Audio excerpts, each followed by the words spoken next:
Department کے اندر جو system ہے، اگر اس سسٹم کو سختی نہیں کی گئی تو یہ ایسا ہوگا جو اصل اس کا جو جس کو لگانی چاہیے اور جو اس کا حقدار ہے اس کو تو نہیں ملیں گی. جی کیا ہوگا اس کے اندر جو سورسیبل لوگ ہوں گے، جو بھی کہتے ہیں وزراء کہتے ہیں، یا جو بھی بیوروکریٹس یا جس کو بھی کہا جائے ان کو لگ جائے گی جو سورسیبل ہوں گے.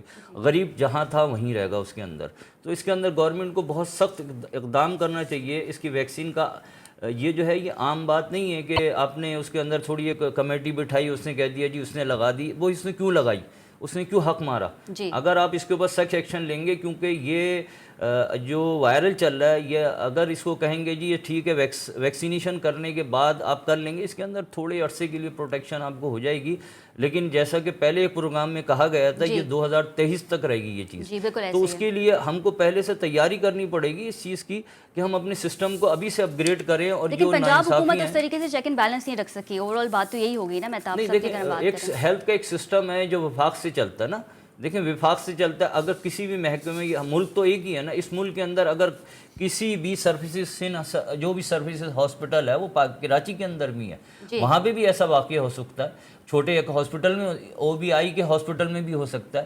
یا ایسے کیمپنگ جو ہو رہی ہے جس طرح ایکسپو سینٹر کے اندر کیمپنگ کری ہوئی ہے انہوں نے ویکسین کی، وہاں پہ بھی ہو سکتا ہے. تو اس کے اوپر سخت اقدامات اٹھانے چاہیے. اگر یہ اقدامات نہیں اٹھائے گئے تو اس کے اندر یہ ہوتا رہے گا اور پھر اس میں کمیٹیاں بیٹھتی رہیں گی، اس کا رزلٹ کچھ بھی نہیں آئے گا اس کا. جی بالکل ٹھیک ہے. ڈاکٹر راکیش یہ بتائیے گا کہ پہلے صوبائی حکومت کو شکایت تھی کہ وفاق جو ہے وہ انہیں این او سی نہیں دے رہا ہے ویکسین امپورٹ کرنے کے لیے، لیکن اب جو ہے ڈاکٹر فیصل سلطان نے سماجی رابطے کی ویب سائٹ پہ کہا ہے کہ صوبائی حکومت کے ساتھ تعاون کریں گے، آپ کو این او سی کی ضرورت نہیں ہے، آپ ویکسین امپورٹ کر سکتے ہیں.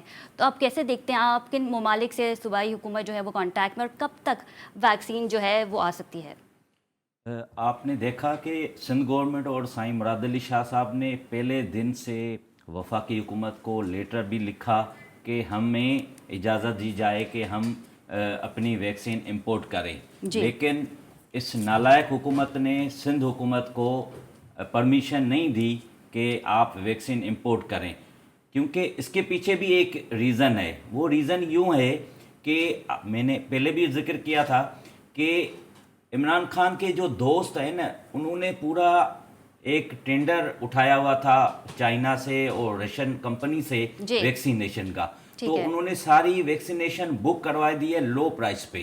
اب وہ ساری ویکسینیشن پاکستان میں آئے گی اور پاکستان کی عوام سے وہ پیسے نچوڑ کے جتنا ذرا سا جو تو ذرا خون پاکستان کی عوام میں ہے وہ بھی چوس کے یہ نکال جائیں گے. پہلے انہوں نے چینی اور آٹے کی صورت میں نکالا، دوائیں کی صورت میں نکالا، اب ویکسینیشن کی صورت میں یہ پاکستانی عوام سے پیسے نکالیں گے. اب اللہ کا بڑا شکر ہے کہ سندھ گورنمنٹ نے 10 ملین ڈوزز جو ہے نا ویکسینیشن وہ ہم نے امپورٹ کرنے کا فیصلہ بھی کیا ہے. اور ہم نے لیٹر بھی لکھا ہے. کیسینو بایولوجسٹ ایک کمپنی ڈسٹریبیوٹر ہے چائنا کمپنی کے، ان سے ہم نے کیا ہے. ڈاکٹر راکیش عام عوام تک اس کی رسائی ہوگی یا نہیں ہوگی، یا پھر ہم ایک خبر سن رہے ہوں گے کہ جی ویکسین جو ہے وہ چوری ہو گئی ہے؟ بالکل یہ عام عوام کے ہی لیے ہے. ہماری رجسٹریشن آپ نے دیکھا بھی ہوگا کہ 1 منتھ سے ہماری ویکسینیشن کی رجسٹریشن چل رہی ہے. ہماری ویکسینیشن کے پورے سینٹرز وہ بھی تیار ہیں.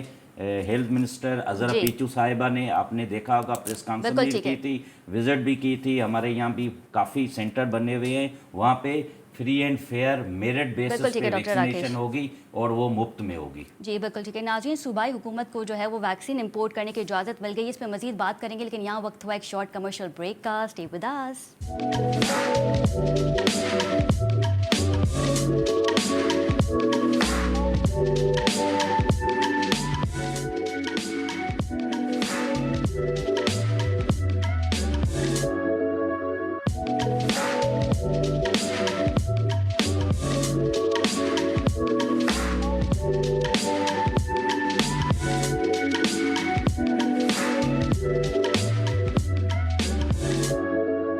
ناظرین welcome back from the break. Punjab کے بچوں میں 4000 کیسز سامنے آئے ہیں کرونا کے، جس کے بعد ہم نے دیکھا کہ تعلیمی ادارے بند کر دیے گئے. مہتاب صاحب کی جانب جاؤں گی. مہتاب صاحب، پاکستان کے جو پرائیویٹ اسکول فیڈریشن ہے انہوں نے لانگ مارچ کا کہہ دیا ہے کہ اگر تعلیمی ادارے نہیں کھلے تو 11 اپریل سے اسلام آباد کی جانب جائیں گے. کیا یہ فیصلہ درست ہے؟ دیکھیں جی، پہلے بھی اس طرح کی لانگ مارچ کے سلسلے میں انہوں نے جا رہے تھے تو گورنمنٹ نے ان کے پریشر میں آن کے اسکول کھول دیے تھے.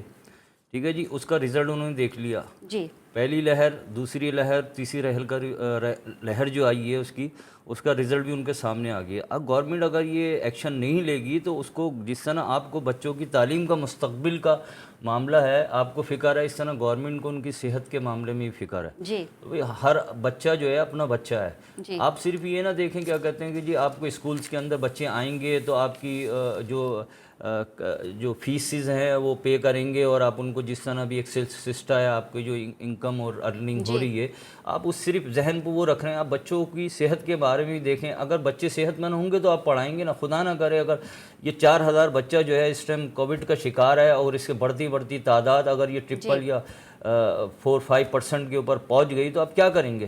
پھر آپ کے پاس کوئی چارہ نہیں رہتا کہ آپ پورے سال اسکول بند کریں. تو اس سے بہتر یہ ہے گورنمنٹ جو کر رہی ہے اس کو تھوڑا تھوڑا اپنے کوآپریٹ کرنا چاہیے اور تھوڑا تھوڑا جس کنڈیشن کے اندر کر رہی ہے سارا ایک دم نہیں لاک ڈاؤن کیا تو آپ اس کا کوئی سسٹم بنانے گورنمنٹ کے ساتھ بیٹھ کے کوئی سسٹم بنا لیں گے بھی اس طرح ہونے چاہیے اس طرح. اور دوسری چیز ہے کہ SOPs جو گورنمنٹ نے کہا تھا اس کو آپ نے فالو ہی نہیں کیا. اسکول کے اندر 2-3 دن آپ نے جو ہے گیٹ کے اوپر پانی شاور مار کے بچوں کو اندر کر دیا. اس کے نتائج بڑے غلط نتائج آئے. آج اس نتائج کو ہی ہم بھگت رہے ہیں کہ ہم تیسری لہر کے اندر بیٹھے ہیں. بالکل بالکل. ڈاکٹر راکیش یہ بتائیے گا کہ برطانیہ نے پاکستان پہ سفری پابندی عائد کر دی کورونا کے بڑھتے کیسز کی وجہ سے، جبکہ یہ جو اسٹرین ہے برطانیہ کی یہ پاکستان آئی برطانیہ سے ہے. کیسے دیکھتے ہیں آپ اس اسٹیٹمنٹ کو؟ ہم نے کیوں یہ سفری پابندی پہلے لگائی؟ کہ ہمارا ہیلتھ سسٹم بہت اسٹرانگ ہے کہ ہمیں ہمارے لوگوں کی پرواہ نہیں ہے؟ آپ نے دیکھا جب کرونا شروع سے آیا پوری دنیا میں ایک خوف تھا، ایک ڈر تھا کہ یہ خطرناک وائرس ہے اور یہ ہماری جان کو زیادہ سے زیادہ نقصان پہنچا سکتا ہے. اور اسی دوران بھی اس حکومت نے کوئی بھی سفری پابندی نہیں لگائی تھی. اور ابھی سب کو پتا ہے کہ یہ جو 3rd فیز کرونا کا جو آیا ہے وہ انتہائی خطرناک ہے. میں عوام کو بھی بتانا چاہتا ہوں کہ یہ اس وائرس میں زیادہ تر نہ اس میں بخار ہوتا ہے نہ زکام ہوتا ہے. یہ ڈائریکٹلی لنگس کو افیکٹ کرتا ہے اور 60 to 70% لنگس کو ہی ڈیمیج کرتا ہے. تو اس گورنمنٹ کو پتا تھا کہ یہ جو وائرس ہے یہ لندن سے آ رہا ہے اور اس گورنمنٹ کو چاہیے تھا. بالکل ٹھیک ہے. بہت شکریہ ڈاکٹر راکیش اور ان کے ہمراہ تھے مہتاب صاحب. پروگرام کا وقت ختم ہونے کو ہے. اگلے ہفتے آپ سے پھر ملاقات کریں گے. اپنا بہت خیال رکھیے گا. اللہ نگہبان.